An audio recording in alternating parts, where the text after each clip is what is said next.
السلام عليكم، مرحبا بكم في قناتي وصفات سارة للطبخ. جيتكم اليوم بوصفة كروكي. شكون فينا ما يحبش الكروكي؟ يحبوه الكبار والصغار وخاصة الرجال. على هذا خممت فيكم وجبت لكم وصفة سهلة بدون جهد ولا وقت، يعني تحضريه في وقفة بسرعة ويجيك كمية ما شاء الله تولي تفطري به انت وعائلتك. يعني خير ما تشري كل يوم مادلين كرواسون. تفطري بالكروكي احسن، خدمتيه بيديك. والبنة ما نحكي لكمش، يعني جربوه بلا ما تندموا، ناجح 100%. تبعوا مع بعضنا المقادير وطريقة التحضير.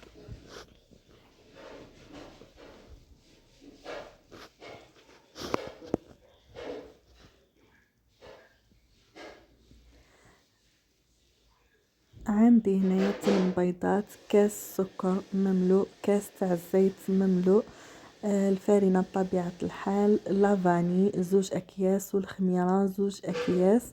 عندي كذلك شوية من مبشور الليمون ينكه لي الكروكي تاعي ويجي بنين، فيه جو خاص وبنين. هنا اول حاجة نبدا نحط البيض. انا لهنا راح نستعمل 8 بيضات، وانتوما يعني ديروا الكمية، لكن حبيتوا تنقصوا نقصوا. درت رشة ملح وحطيت 2 أكياس تاع لافاني وحطيت مبشور تاع الليمون. وهنا نحط كاس سكر مملوء. لهنا اللي تحب تدير بالفوي فقط، اللي عندها باتور اللي ما لا تسهل على روحها وتختصر الجهد والوقت وتدير بالباتور. خلطي مليح هذاك البيض مع السكر حتى تحسي السكر ذاب تماما ويولي لنا هكا خليط ابيض. من بعد ضيفي الكاس تاع الزيت كامل مباشرة،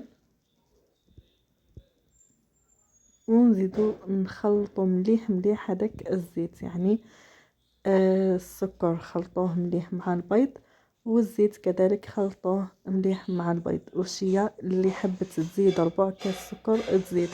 انا قالوا لي جا شوي ناقص في الحلاوه خاطر درت 8 بيضات. هنا راح نضيف الفارينه، الكاس الاول مع 2 أكياس تاع خميره الحلويات. الفارينه لازم تغربلوها. وهذا الكأس الثاني باش نحاول نعطيكم يعني الكمية بالضبط.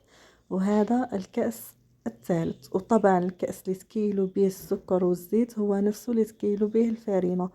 هنا قاعده نخلط بالملعقه فقط كما راكم تشوفوا. ندخل هذه الكميه تاع 3 كيسان فارينه اللي حطيتها، من بعد نكمل نضيف الفارينه. هذا الكأس الرابع دايما نغربلها ونخلط بالملعقة هكذا.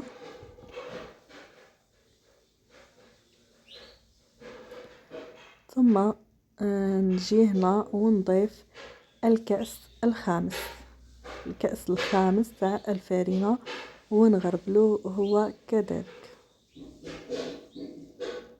هكذا.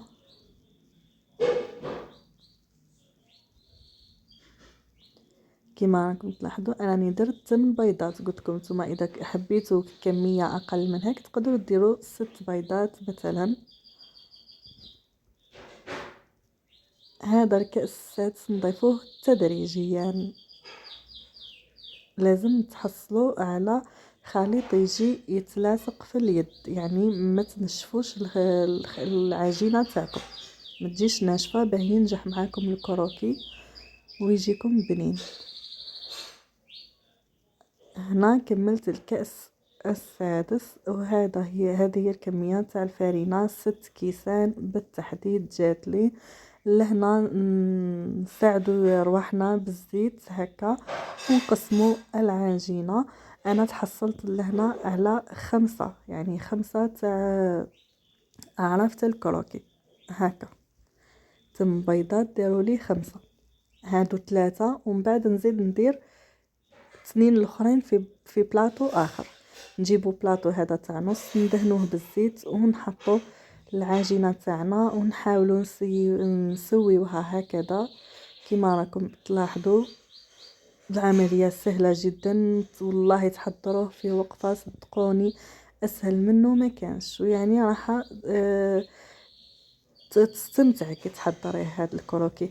لهنا جبت كوبات وسويته كيما راكم تلاحظوا، عدلته، جبت لهنا صفار البيض، حطيت له شويه كاكاو، نخلط جيدا هذاك الكاكاو، من بعد ندهنو عفوا لهنا قبل ما ندهنو لازم نديرو هاد الخطوط بالفرشيطه يعني كيما راكم تلاحظوا الطريقة يعني التقليدية، نديرو هكا خطوط،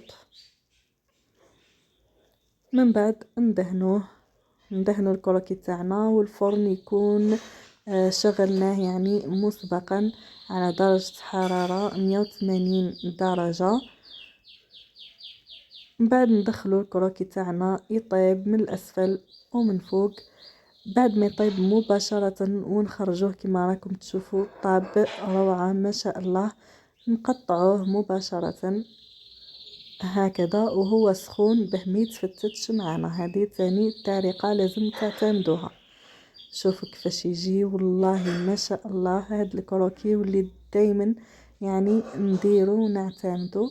شوفوا كيفاه جا، يجي ما شاء الله خفيف ريشة، وفي البنة ألد منه ما كانش. هذا هو الكروكي تاعي، جاء روعة ما شاء الله. ما عليكم غير تجربوه وتخليوا لي الآراء تاعكم، تخليوا لي جيم، اشتراك وتفعيل الجرس للقناة، وان شاء الله تبارطاجيوه وان شاء الله تتفاعلوا، لاني يعني مانيش نشوف التفاعل بزاف. طب مع السلامة، نلتقي في فيديو آخر.